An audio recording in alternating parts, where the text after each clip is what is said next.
Hello children, welcome back to English class. We will continue the poem. Today I wrote this poem.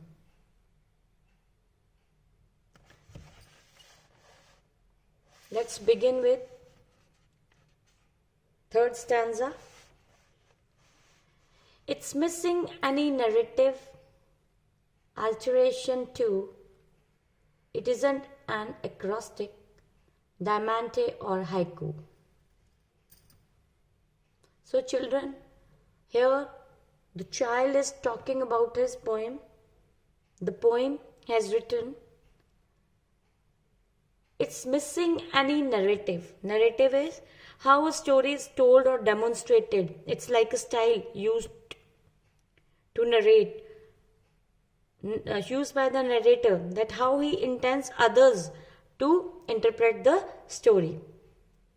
So the child says here that he hasn't got any style to narrate the story.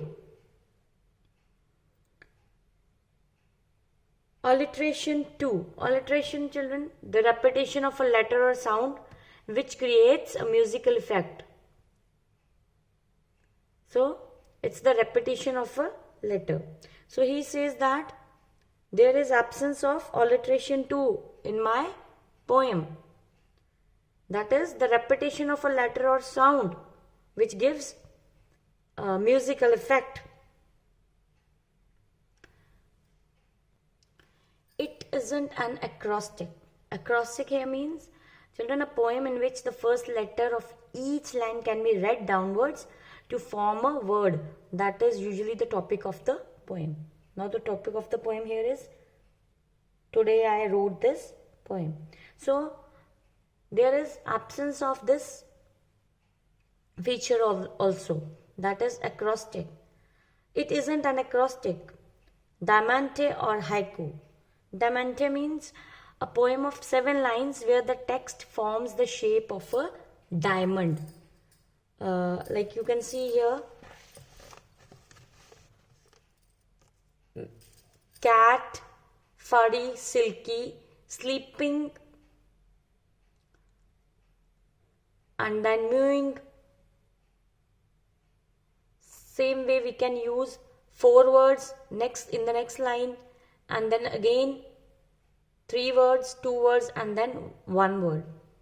So it takes the shape of a diamond. So Diamante is a poem of 7 lines where the text forms the shape of a diamond.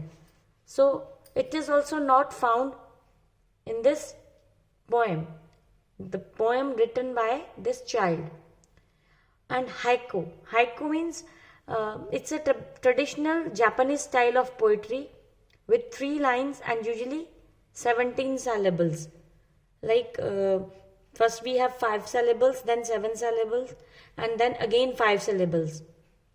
Syllables, a part of word that contains single vowel sound. Like you can take example of papa, P-A-P-A. Now there is a repetition like A vowel is there, a sound of A vowel is there in papa, 2 times A. So it is noted that in this poem, that style of poetry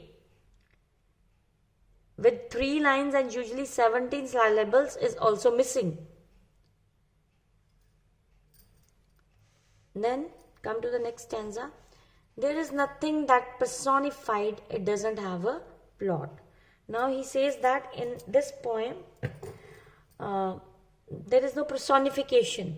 Personification is when you give, it is a figure of speech when human characteristics is given to inanimate objects or non-living objects, and even ideas also.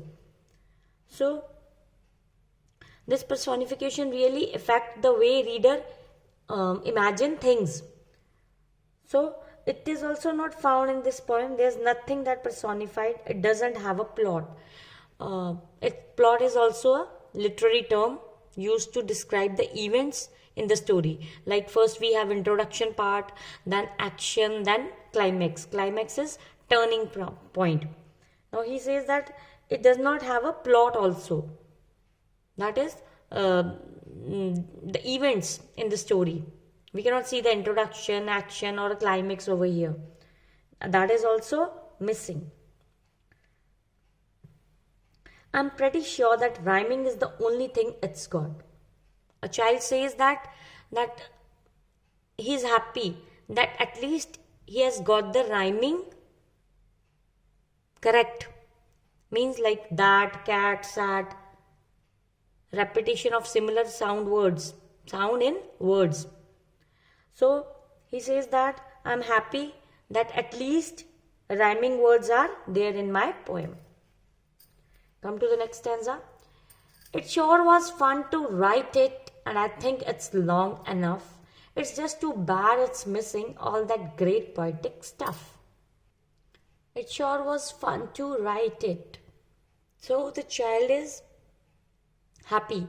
He enjoyed writing a poem. He seems happy about the length of the poem.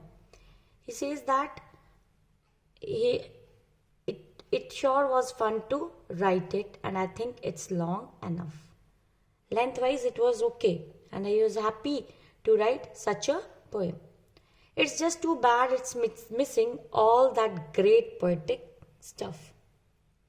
So he says that it lacks all figures of speech and poetic devices. It's just too bad it's missing all that great poetic stuff. Means it does not contain all figures of speech and poetic devices.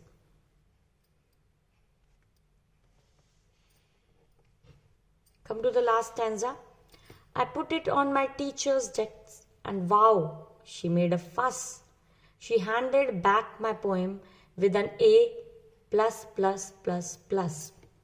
So, in the last, the child, he put it on his teacher's desk. The poem he has written, he put it on the desk. And what was the reaction? What was the teacher's reaction? Wow, she made a fuss.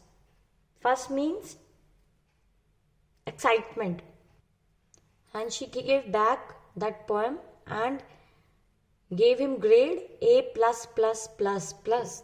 Now, despite the lack of all the poetic devices that child has mentioned, his teacher still gives him A plus plus plus. So in the end, the child is appreciated for his attempt. Somewhere she has also realized that at least he made a nice attempt. So child is overwhelmed because he was encouraged and motivated on writing a poem. Despite the means it lacks all the poetic devices. So children, we have learned from this poem that we should make efforts. We should not give up. We should make efforts.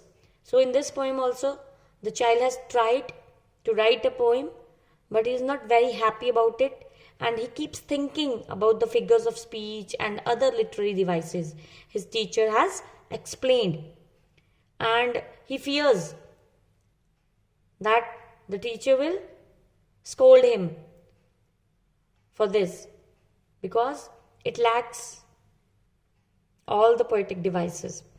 And in the end, when he goes to the teacher for assessment, he got good grade, A plus plus plus plus, and child is happy, overwhelmed because he was encouraged here and motivated.